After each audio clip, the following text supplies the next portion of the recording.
కిచెన్లో food blog పెట్టి దాదాపు 1 వీక్ అయిందండి. ఈరోజు మన కిచెన్లో నువ్వుల పచ్చి పులుసు తీయపప్పు తయారీ విధానం చూద్దాం అండి. Welcome back to our YouTube channel. అందరూ ఎలా ఉన్నారు? నేను బాగున్నా, మీరు ఇంకా బాగుండాలనుకుంటున్నా. ఈరోజు మన కిచెన్లో సమ్మర్ స్పెషల్ నువ్వుల పచ్చి పులుసు, మా అమ్మ స్టైల్లో నువ్వుల పచ్చి పులుసు తయారీ విధానం చూపించబోతున్నా. ఏమేమి కావాలో చూద్దాం రండి. కావలసిన పదార్థాలు: నువ్వుల పచ్చి పులుసుకి 3 టీ స్పూన్ల నువ్వులు, పెద్ద ఆనియన్, నిమ్మకాయ సైజ్ అంత చింతపండు, 3 ఎండుమిర్చి, 5 రెబ్బల వెల్లుల్లి, గుప్పెడంత కొత్తిమీర, 2 రెబ్బల కరివేపాకు, 4 పచ్చిమిర్చి. తయారీ విధానం చూద్దాం రండి.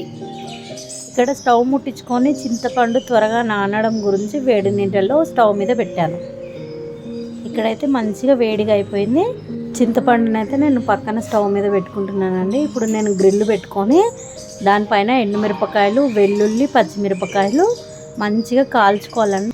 ఇక్కడ ఎండుమిర్చి నాకు బాగా కాలిపోయేసరికి ఘాటు వస్తుందని తీసి పక్కన పెట్టాను. మంచిగా పచ్చిమిర్చి, వెల్లుల్లి కూడా కాల్చుకొని ప్లేట్లో పక్కన పెట్టుకోవాలి. ఇప్పుడైతే స్టవ్ ముట్టించుకుంటున్నా.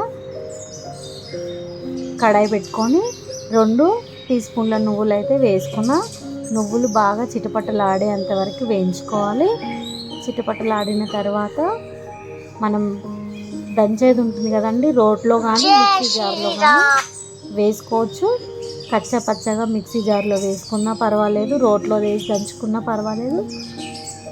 మనం ఒక్కొక్కటిగా పచ్చిమిరపకాయలు, ఎండుమిర్చి, వెల్లుల్లి, చిటికెడంత సాల్ట్ ఎందుకంటే మనకి బాగా చేదొస్తుందండి. నువ్వులు, పచ్చిమిరపకాయలు ఉప్పు వేయకపోతే చేదు వస్తుంది. అందుకనే చిటికడంతా ఉప్పు అయితే వేసి మంచిగా దంచేసుకోవాలి. సమ్మర్లో కడుపు చాలా చల్లగా ఉంటుందండి. ఇలాంటి చారులు ఉంటే ఒక ముద్ద ఎక్కువ అన్నం తినొచ్చు. ఇట్లాంటి ఇన్స్టెంట్గా మీరు ట్రై చేయండి, చాలా ఇలా దంచి పెట్టుకున్న మిశ్రమాన్ని పక్కన పెట్టుకోవాలి. చాలా చాలా టేస్ట్ అయితే ఉంటుందండి. చిన్నపిల్లలు కూడా తినొచ్చు. ఏమాత్రం మనం ఎండు కారం అయితే యాడ్ చేయట్లే, ఓన్లీ ఎండుమిరపకాయలు, పచ్చిమిర్చి. అది కూడా మనకి ఎంత అవసరమో అంతే తీసుకోవాలి. చిన్నపిల్లలు కూడా తినొచ్చు దీన్ని. మీరు కావాలంటే కొంచెం బెల్లం కూడా యాడ్ చేయొచ్చు, చాలా బాగుంటుంది. దీన్ని అయితే పక్కన పెట్టుకోవాలి. ఇప్పుడు చింతపండు నానిపోయింది కదా, నేనైతే రసం తీసి పక్కన పెట్టుకుంటున్నా. మంచిగా ఉడగట్టేసుకోవాలండి. ఏమాత్రం మనకు చింతపండు రెక్కలు రాకుండా ఉడగట్టుకోవాలి. ఇప్పుడు మనం పచ్చిపులుసు విధానం చూద్దాం రండి. నేను దంచి పెట్టుకున్నదంతా మిశ్రమాన్ని ఒక గిన్నెలోకి మార్చుకున్నా. ఇప్పుడు ఫ్రెష్గా కరివేపాకు, కొత్తిమీర వేసి కట్ చేసుకున్న ఆనియన్స్ కూడా వేయాలండి. అన్నీ ఒక దగ్గర వేసి బాగా గట్టిగా మెదుపుకోవాలి. ఆనియన్స్ నుంచి వాటర్ అయితే వస్తాయి. ఇప్పుడు కదండి ఫ్రెష్ కొత్తిమీర, కరివేపాకు, ఆనియన్స్, మనం దంచి పెట్టుకున్న మిశ్రమం మొత్తం ఒక దగ్గర వేసి మంచిగా మెదుపుకోవాలి. మంచి స్మెల్ అయితే వస్తుంది. ఆ స్మోకీ ఫ్లేవర్ సూపర్ అంటే సూపర్ ఉంటుంది. దీంట్లో మనం కాల్చుకున్న వంకాయ కూడా వేసుకుంటే చాలా బాగుంటుంది. మీరు ట్రై చేయండి. ఇప్పుడైతే చింతపండు నీళ్ళని వడగట్టుకొని మనము కలిపి పెట్టుకున్న మిశ్రమంలో అయితే చింతపండు వాటర్ యాడ్ చేసుకోవాలి. మా అమ్మ వేసేదండి, మస్తు అంటే మస్తు బాగుంటుంది. ఏ కర్రీలోకైనా సరే చాలా బాగుంటుంది. నేనైతే ఇక్కడ 2 గ్లాసుల వాటర్ యాడ్ చేసిన. 2 టీ స్పూన్ సాల్ట్ అయితే వేసుకున్నా. చిటికెడంత పసుపు. ఇప్పుడు అన్నీ ఒక్కసారి కలిపేలా కలుపుకోవాలి. ఇక్కడ నేను చెయ్యి పెడుతున్నానని ఏం అనుకోవద్దండి. పచ్చి పులుసుకి చెయ్యే వాడాలి. ఎందుకంటే మనం వేసినవన్నీ కలపాలంటే చెయ్యి వాడితేనే ఆ రుచి వస్తుంది. ఇప్పుడు పోపు అయితే వేసుకుందాం. స్టవ్ ముట్టించుకొని కడాయి పెట్టుకోవాలి. నేను 1 టేబుల్ స్పూన్ ఆయిల్ అయితే వేసిన. పెద్దగా ఆయిల్తో పని ఉండదు, స్టవ్తో కూడా ఎక్కువ పని ఉండదండి. 2 మినిట్సే మనకు పోపు అవి కాల్చుకునేంత వరకే. ఆవాలు, జీలకర్ర చిటపటలాడిన తర్వాత ఎండుమిర్చి వేసుకోవాలి. పోపు అయితే మంచిగా వేగిన తర్వాత చిటికెడంత పసుపు వేసుకొని మనం పచ్చి పులుసులో అయితే మన పోపుని వేసేసుకోవాలి. దీనికి కాంబినేషన్ ముద్దపప్పు, తీయపప్పు, టమాటో పప్పు కాంబినేషన్ చాలా బాగుంటుంది. సమ్మర్ స్పెషల్ చల్లటి నువ్వుల పచ్చి పులుసు చాలా బాగుంటుందండి. మీరు ట్రై చేయండి. ఇది ఉత్తిగా అన్నంలో తిన్నా, ఒక ఆమ్లెట్ వేసుకొని సైడ్ డిష్గా పెట్టుకొని ఈ చారు పోసుకొని తిన్నా కూడా చాలా బాగుంటుంది.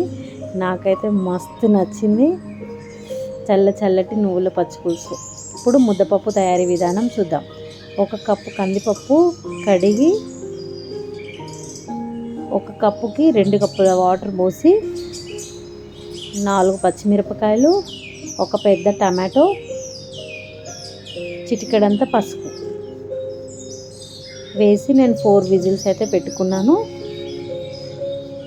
కొత్తిమీర 3 రెబ్బల కరివేపాకు వేసి నీట్గా కడిగి నేనైతే 4 విజిల్స్ పెట్టుకున్నానండి.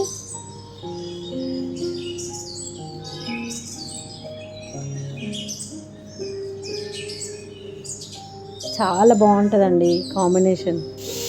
4 విజిల్స్ అయితే సరిపోతుందండి. నేను 4 విజిల్స్ పెట్టుకున్నాను. వేడి అన్నం వండి పెట్టిన పచ్చిపులుసు అయితే రెడీ అయిపోయింది. పప్పే ఆలస్యం. పప్పు అయిన తర్వాత అన్నం పైన వేసి చూస్తే ఎంత బాగుంటుందో. నాకు ఇక్కడ 4 విజిల్స్ అయితే వచ్చేసినాయి. ఇప్పుడు మూత తీసి చూద్దామా మన పప్పు ఉడికిందేమో. అక్కడాయ్ చూడండి, మన పప్పు అయితే మెత్తగా ఉడికిపోయింది. కొత్తిమీర కరివేపాకు వాసన అయితే గుమాయిస్తుంది. మనం స్మాషర్తోని ఇక్కడైతే మంచిగా పప్పును మెదుపుకోవాలి. మెత్తగా అయితే ఉడికిపోయింది. ముందే మనము ఉప్పు వేయడం వల్ల పప్పు మెత్తగా అవ్వదు. పప్పు మెత్తగా మెదుపుకున్న తర్వాతనే మనం సాల్ట్ అయితే యాడ్ చేయాలి. ఇక్కడ చూడండి, ఇక్కడ మీకు పోపు అవసరమైతే మీరు పోపు కూడా వేసుకోవచ్చు. నాకు పోపు అయితే అవసరం లేదండి. వేడి అన్నం, అప్పుడే చేసిన పప్పు, నువ్వుల పచ్చి పులుసు ఎంత బాగుంటుందో తెలుసా అండి. పక్కన వడియాలు పెట్టుకొని తింటే. నా వీడియో కనుక మీకు నచ్చినట్టయితే లైక్ చేయండి, షేర్ చేయండి, సబ్స్క్రైబ్ చేయండి గాయ్స్.